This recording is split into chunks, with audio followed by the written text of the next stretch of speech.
Like 70,000 people. Yeah. Yeah. Drive to the middle of the And desert. into the desert, yeah. Okay.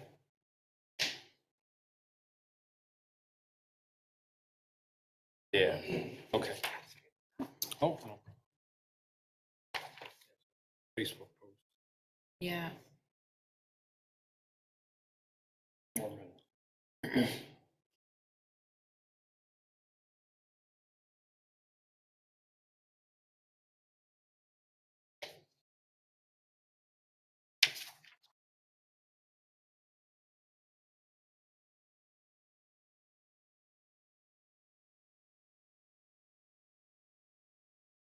Yeah, I think we're ready to go. Yep. Good. All right, we'll call the meeting to order. Nikki, please note the roll.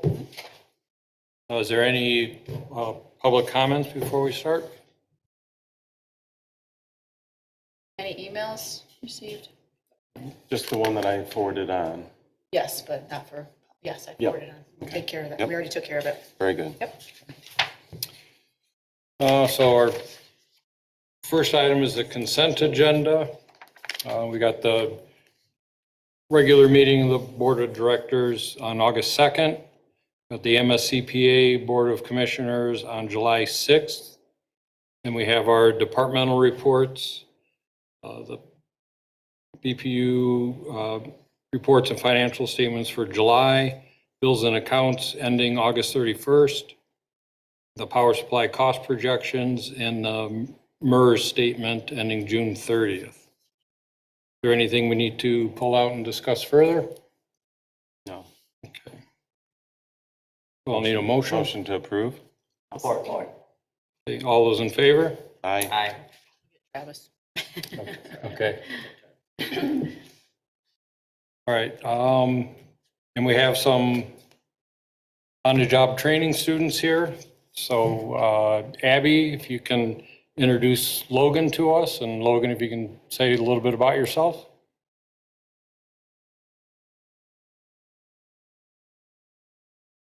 Thank you. I'm here today to introduce you to our new marketing OJT student, Logan Foster. Logan? Well, my name is Logan Foster. I'm a homeschooled senior, and I've been living in Coldwater about 6 or 7 years, give or take. I'm enrolled through the Business Management Marketing Technologies program at the BACC. I'm just really excited to be working here. All right, well, welcome. Thank you. We also have in IT, I don't know if, oh, Yep. there's Pat. Oh.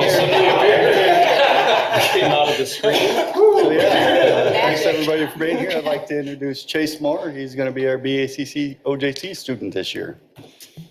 Excited to have him. Hello, my name's Chase Moore. Last year, I attended the Branch Area Career Center Computer Networking Program, and now this year, I have the opportunity to join CBPU on the IT department, and I look forward to working with everyone. Thank you. Thank you. All right, so our first regular item will be the lead service line replacement dashboard. Jesse. Thank you, Board. I'm here today to talk about the lead service line dashboards that the GIS department created. Next slide. So a little bit about the project. As you have heard in the past, the state of Michigan has tasked utilities with replacing lead service lines within their area, and our city is no different. Our water department has already started replacing them and has replaced over 100 to date. GIS is working to assist them in that, and how we're doing it is we've created different resources for them, not only for the staff, but the public in general for information and transparency purposes. For the water department, we created an internal dashboard. This includes a map that shows all of the location of the lead service lines, and the dashboard itself allows for the ability to sort by specific material, dates they were installed or replaced. And it also has indicators that will show the progress, not only total, but within a certain time frame. So if they needed to know like, oh, what percentage did we replace during the this year or this month, they can be able to do that.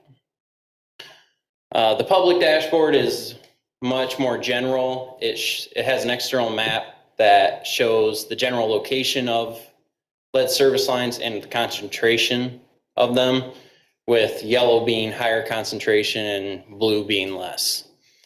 The indicators also show total progress rather than specific dates or anything. So they're seeing how we're progressing day to day.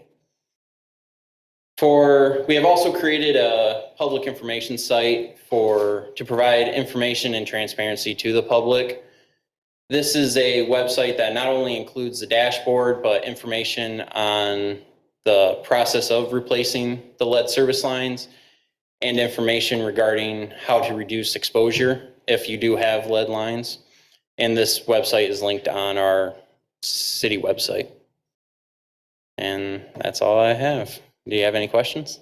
Just one, I'm sorry, just one. Where exactly can they find this on our website, residents? Because sometimes I go on our website and it's hard to find things because they're buried in like 8 menus. So it is on a newsflash currently, and it is under our engineering page as well. And I believe there may be another link that I'm not completely familiar with. Abby can.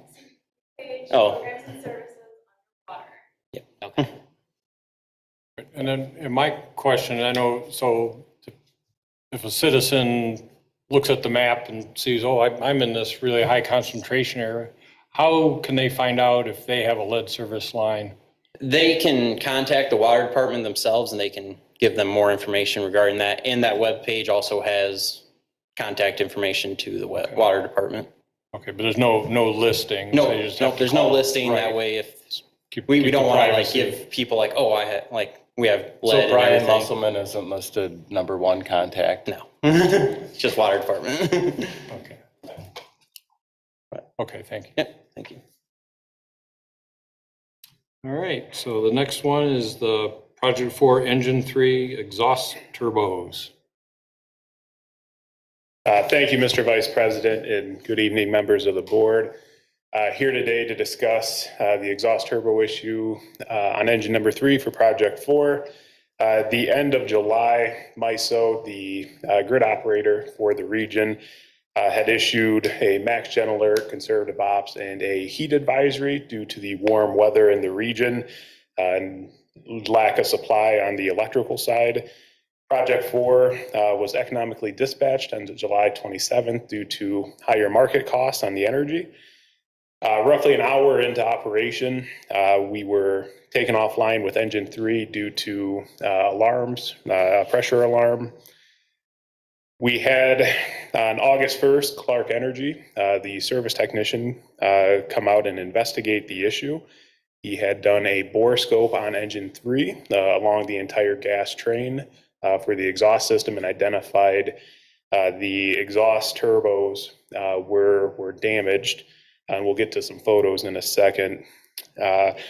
Originally, they provided a cost of $126,677.13 for labor and equipment to replace the 2 exhaust turbos for engine 3. We had them come back the week of August 28th to start disassembling the exhaust turbo assembly so we could ship those to the original equipment manufacturer for investigation to see what if they could identify what the root cause of the issue was. So at this point, the turbos have been shipped. We're still waiting for their analysis. Also, while we were disassembling, we had taken a look into the intercooler, which is just a large radiator that both sets of turbos feed into, and we found aluminum scrap all inside the intercooler. So we're currently working with INEO, the manufacturer, on how to address that issue. We're hoping that we don't need to disassemble the engine to be able to clean that out. We're also still waiting for the new turbo parts to be replaced. Nikki, if you could go to the pictures. So up top is what we had originally identified. On the left was the damaged turbo that we had seen. We're not necessarily sure at this point what had caused the damage, if it's heat related or potentially a rod that became loose and caused vibration issues. As a reference, to the right is what a normal turbo should look like. That was taken from engine number 2. Below are some photos of the turbo assembly after it was taken off. So on the bottom left is a more clear photo. You can see the fins are just completely decimated. The photo in the middle is looking at the inlet of that turbo. So we can see that that is normal condition, meaning that it did not happen upstream and happened somewhere from that point down. And then showing the actual turbo assembly as it was being prepared to get shipped. Nikki, if you could go to the next slide, please. This is the drawing for the turbo system on the engines. There are 4 turbos total that are called out by 1 through 4. The turbos on top, numbers 1 and 2, are on the inlet side, and then 3 and 4 below are on the exhaust side. So you can see that all of those feed into, there's an A and a B side. Both of those feed into that intercooler, which is roughly 12, 15 feet tall. There's a top, middle, and bottom section where all of that aluminum scrap has accumulated. So we've taken borescopes inside and have found the particles there. As I mentioned before, we're still waiting for direction from the manufacturer on how to address that. So given the time frame from when this happened, right before the previous board meeting for August, and the necessity to get this fixed to avoid penalties from MISO, we had Paul give emergency authorization to move forward with the $126,000. And staff is recommending approval from the board. So with that, would be happy to answer any questions you may have. You able to run the other engines while this one's off? Yes, engines 1 and 2 are still operational. There is a concern without knowing what that root cause is of this issue identifying or cropping up on the other 2, but we're not seeing any issues or any signs of that at this time. Was that blade an aluminum alloy, do we know, or? I'm not sure on the specific alloy, just aluminum in general. Okay. How old is that engine? 2014, so roughly 9 years old, just around 3,000 hours of operation. And how old is unit 1 and 2? Same age, slightly less, about 50 less hours of operation. Okay. Is that, those turbos part of any standard maintenance or investigation? So we have not reached the milestones for normal preventative maintenance as a peaking plant. Yeah. Our first overhaul of the engines isn't until 3,000 or 30,000 hours, and we're just approaching 3,000. From this episode, we've identified this as a inspection and preventative maintenance item. So quarterly going forward, we will do borescopes to identify if this issue had happened over a 3, 4, 6 month period, or if it happened immediately.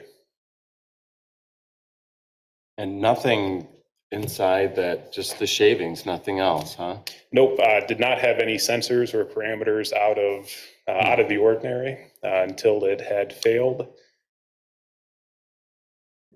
Not sure if this, as I mentioned previously, if this happened immediately or if this has been something lurking for the last 6 months or so. Does the manufacturer say when they're gonna give us an update of or root cause? We are asking daily Okay. on what the next steps from them are. They've told us that they've had this happen once before, and they did not say what the root cause of that issue was or what they had found from that issue.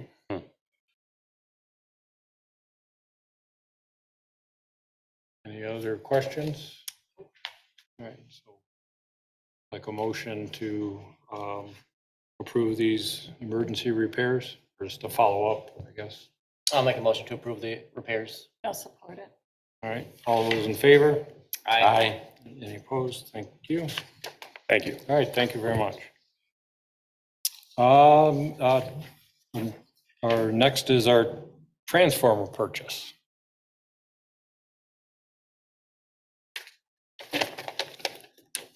Good evening, Vice President Ohm, members of the board. As you can see from the memo, I'm here again to ask to purchase some transformers. Seems to be the, A monthly thing, yeah. makes the world go around, right? Yeah. So, as we previously mentioned, delivery of these transformers have still been suffering significant impact from the global shortages. Lead times now vary from 44 to 72 weeks, and we expect them to get a little bit worse from what I've read. We did reach out to 6 vendors, and 2 of them wouldn't even put them on the list. They're just that backlog. They said, we're not even going to bother with you. But we did get 4 quotes back.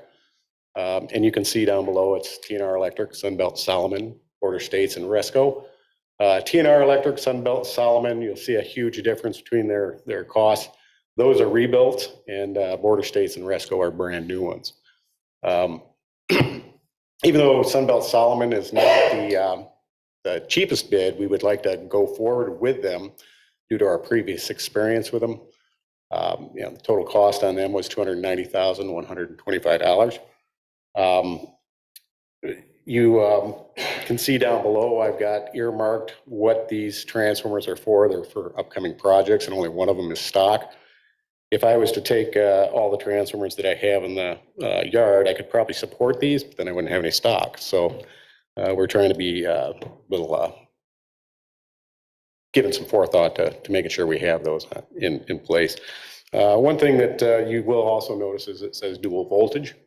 We have legacy circuits out there, 4 of them, that are of the lower voltage. So we do need to purchase transformers that could potentially be in stock to support that voltage or our larger voltages at the other substations. So we are requesting that you approve the purchase of these transformers in that amount of $290,125 from Sunbelt Solomon.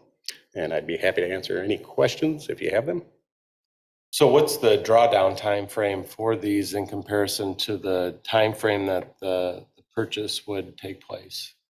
So if you're asking me, I guess compare, we've got stock. yes. We're going to draw that down, and then we have, 44, 48 weeks versus 52, 56 weeks. What's that comparison? Are we going to draw that down quick so that the 44 to 48 is imperative? Well, I'm trying to get ahead of the game here and get Sure. them ordered for these projects. Obviously, I can support if needed, but I like to have that stock just in case any of our current customers experience a failure. Mhm. This last lightning storm that we had, that very bottom one for stock was one that we lost to a lightning strike. So now I'm back down to 1, and it makes me nervous. I want 2, just in case, because if I'm sitting with none, I don't want to be that guy reaching out to other utilities saying, hey, can you guys help us? And then, another item on that dual voltage, we are ordering them. It does add about 10% to the cost of a transformer. Obviously, on the smaller ones, it's not a significant impact, but when you get into the $200,000 transformer, that's a significant impact. Eventually, if we meet Paul's goal that he has set for me to get these circuits done in 5 years, we should not have to purchase dual voltage. But, it's if we meet that goal. So he's pushing me pretty hard. So. But also to add to that, so you see on the right-hand side there what projects they go to. So hopefully those projects don't come through till the transformers show up. But if they do, as John mentioned, we're ready to support that as well too. Yeah. So Trail Tree, I do have those transformers in stock. But like I said, I don't want to draw down my stock and be sitting there without an option to replace one that fails. ProMedica is part of the voltage conversion, and that is something that we've been looking at to get that taken care of. Cole Ford is a EV charging system. So in that case, he wants to move forward right away. I do have a smaller transformer that I'll probably utilize until he gets up to full speed, but we'll, obviously he's paying for the change out. So Now, what about the sale of ProMedica? Does that have an impact on that, or is that needs to happen no matter what? if we go forward with the voltage conversion, yes, it has to happen. There's no way around it. There are other options. Those options would probably be significantly, maybe more. It's not the ideal option that we want to do, but yeah, that's where we're at. So. Any further questions? All right, I have a motion. Motion to approve? Support. All right, all those in favor? Aye. Thank you. Thank you, John. All right. Next is Brian Massey with the utility truck replacement. Good evening, everyone. Utility truck number 228 is a 2000 Dodge. It was scheduled for replacement and included in capital budget in 22-23. The specifications were quoted through Coldwater, however, the truck was not available up till about a month ago. We budgeted $46,700. Unfortunately, when this truck came in, the current cost is $74,624. We've made up the difference in the budget in two areas. We had $12,000 budgeted for well house roof repairs that do not need to be completed, and $15,000 in chemical feed pumps that we actually had purchased for another process. They would not work. The supplier just gave them to us. So we're going to move those to the second process. Therefore, we recommend that the board approve the quote from Cole Ford for the replacement of truck 228. And since it's through state purchasing, no competitive bids are required. And once we receive the truck, we'll be selling the 2000 Dodge. So just to give the board a heads up as well too, the state bid process has changed. So you're not going to see a significant difference between, like it was in the past, between what a sticker price is and what the state bid prices are. So they have changed their process, and it's supposed to can change over the next few years as well. Yeah, this truck is actually currently sitting at Cole Ford for a little over 85,000 on the lot. So When you sell a 2000 truck, how much can you get for that, do you think? it's only got 59,000 miles on it, but it's 23 years old. So Get a historic plate for it. I couldn't, if we would get 5 to 10,000. So that'll help in the difference I in mean, the cost. it'll make up the other 1,000 that we're off on there. But yeah, it's hard to tell. We've gotten pretty good numbers on some of them and others not so much. We put things out on Gov Deals, so we're sometimes surprised at what we get on things, and Yeah, if you get sometimes we a give couple away guys things. bidding on it that really want it. And it's a bidding process at the end every few minutes, so if someone bids something, then it extends it for another few minutes, and it extends it, so it's kind of actually fun watching it. All right. Any other questions? Do I have a motion? So moved. Second. All right, we have a motion and second. All those in favor? Aye. All right, thank you very much. Thank you. All right, we have back to Pat. Is he going to suddenly appear? The network security updates.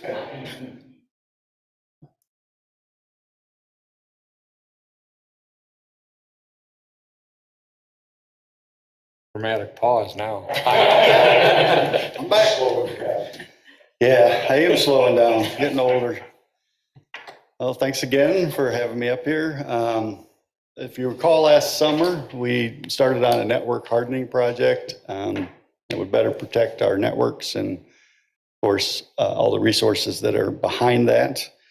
So we're pretty much, we're towards the end of that project, but what we've run into now is that we're having a problem timing wise. So cutting over to the new networks, once we cut the first one over, it's going to be a long period of time that either that first person is going to be out or the last person is going to be out.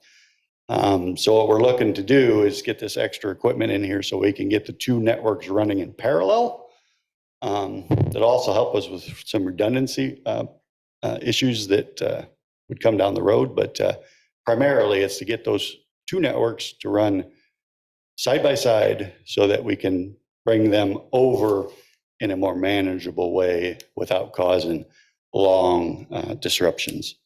So what we're looking to do, it was about $30,000 in additional equipment and another $12,000 in labor. So I'm looking to get another $41,799 approved for that project, which would put us over budget a bit by about $33,000. Something that we just, with all the design looking, we just did not consider how we were going to get it cut over efficiently. So.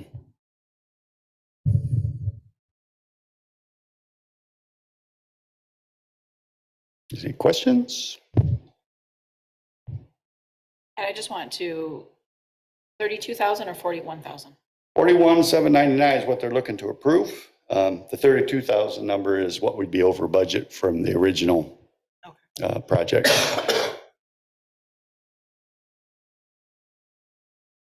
So this is the BPU in the city department, or is this the network switching over from the cable to the fiber? No, this has is nothing to do with the internal. telecom. This is all internal. Internal, So, okay. public safety is certainly involved. Okay. The electric department, all the SCADAs for the water and the wastewater and electric. Yeah, so you- All we can't internally. really weeks. Yeah. Yeah. Okay. Yeah, the telecom's pretty much operational. I know they're Okay. getting pretty close to their 1,300 customer now, so that's pretty exciting. But yeah, this is just to better secure our internal networks. Okay. Will this be a split with the city? To some extent, yeah. It's Tom's magic work, how he makes that work. Is he here? He's here. Yes. Yeah.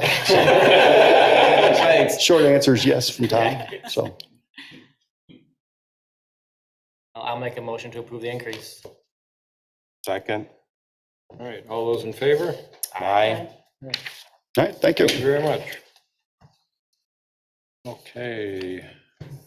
Now, the policy number P2303 for outerwear, footwear, and safety glasses. Thank you, Vice President Ohm, members of the board. So one of the things that we're starting to look at is revisions to our policies. And if you notice here, and as stated in the memo, that this policy went into effect November of 2014. Since that time, some things have changed. So one of the things that this policy talks about is outerwear, footwear, and safety glasses for our bargaining unit employees. The proposed change revises the way that we're going to do outerwear, as well as changes the allocation for footwear. So what we're asking for is this is also part of a bigger program that we're doing right now, is trying to enhance and raise the bar for our safety culture and the safety of our employees. Because this policy is old and there's been a new format, as you start seeing these come through, there's a new format. This used to be policy PO25 and is now going to be known as P23-03. And that's the format that you'll see going forward as we get new policies or update policies that we don't have. As Nikki's scrolling through there, you'll see there's quite a few red line changes and some other things and some formatting changes that went into effect as well too. So it'd be our recommendation to go ahead and approve policy P23-03, formerly policy PO25, and forward to the City Council for their approval. I'd be happy to answer any questions regarding this policy or any of the other policies we're going to be looking at in the future to change. Will the non-bargaining unit employees follow the same procedure, or do they have a separate? So we are looking at that as well too, because the non-bargaining employees are covered under our personnel manual. So as we change some of these policies that are reflected in the personnel manual will be changed as well too. So we're kind of looking to see how we're going to do that. We've also, like I said, we've gone through and done hazard assessments for all job classifications to make sure that everyone is getting what they need according to the job classification. Are our policies required to have a first and second reading or not? I do not believe so. But it does need to go to City Council.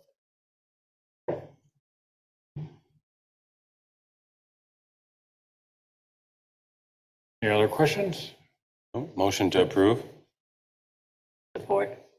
All right, all those in favor? Aye. All right, thank you. Oh, now, any public comments? Seeing none, we can go on to new business, which would be the director's report. Thank you, Vice President Ohm. So we'll start off with our power cost adjustment. So this month's PCA is 0.00076, and for the secondary meters, 0.00078. This is a great thing. We're starting to see the prices in. However, As we all know, a lot of it's dependent on energy pricing and gas pricing.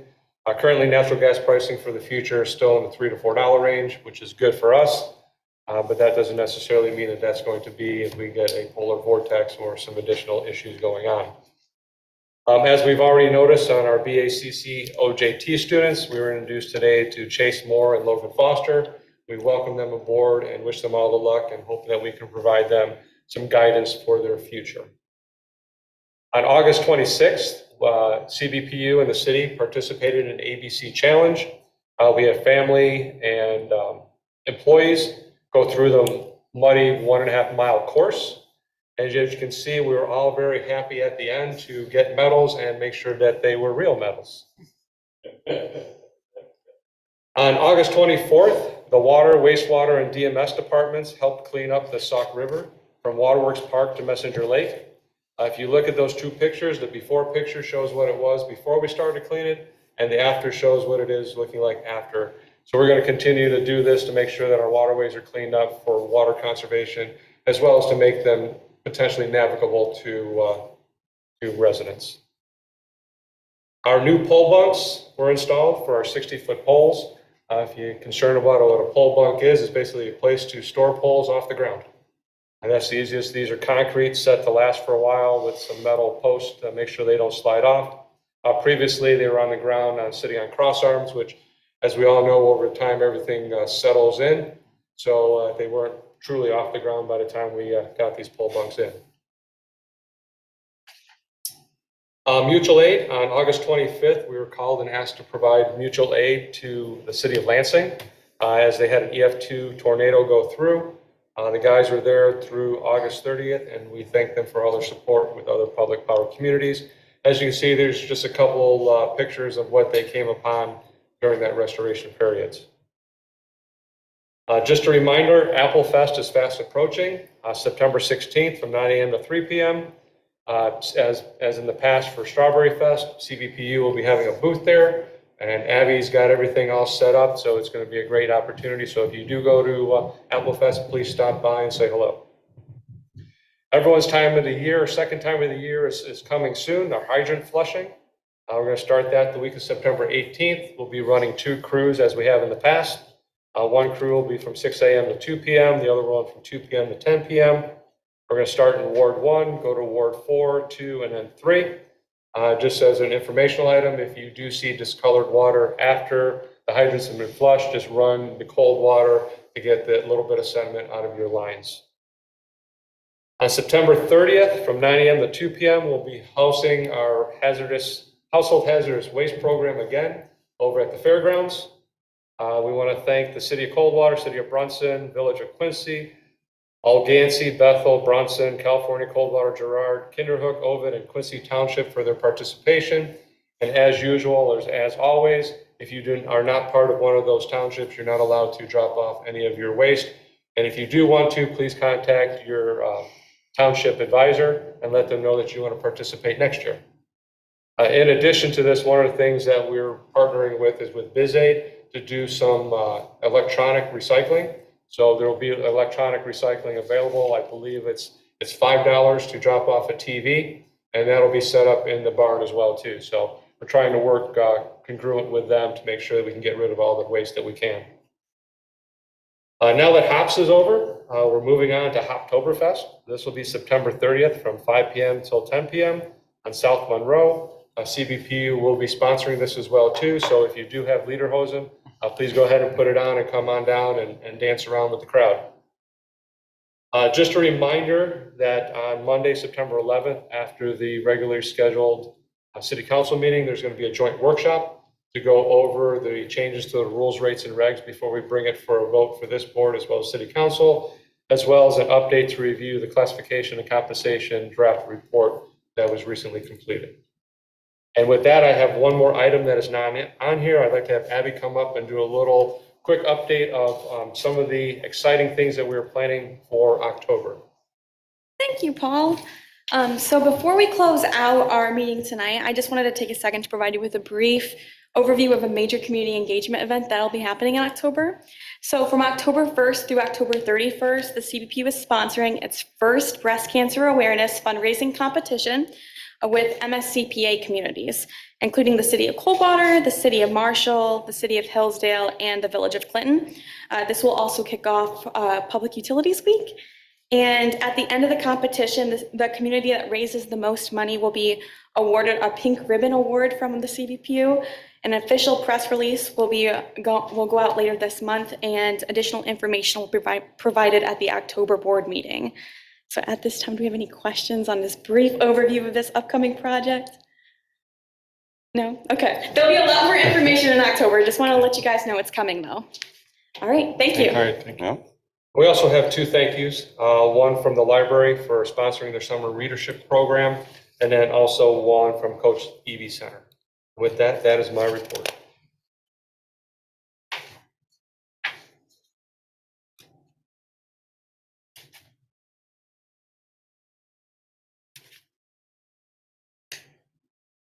Date of next meeting is the October 4th, Wednesday, October 4th. Everyone good with that? I think so. I think so far, so good.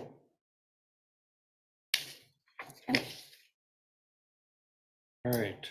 Now we have a closed session to discuss material by state or federal statute, a written legal opinion. I think we need a roll call vote to go into closed session. Yeah, I need a motion first. Oh, too. motion, right? I'll make the motion to go into closed session. Support. And Vice President Ohm, Yes. Member Mackin. Yes. Member Willett. Yes. Member Whelan. Yes. Okay, Don, we won't have any approvals afterwards, so. But we won't be long either, so we shouldn't be.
back Yep. to order? If I'll call the Hold on, meeting. let me see if Pat's available. Let me just make Oh. sure. Hold on. I think he took it. You're good? Okay. Sorry, just want to make sure it's out of whack. All right, we will call the regular meeting back to order. And noting there's no other business to come back before the board, I will adjourn the meeting. Support. Good job. I don't need a motion on. Oh, okay.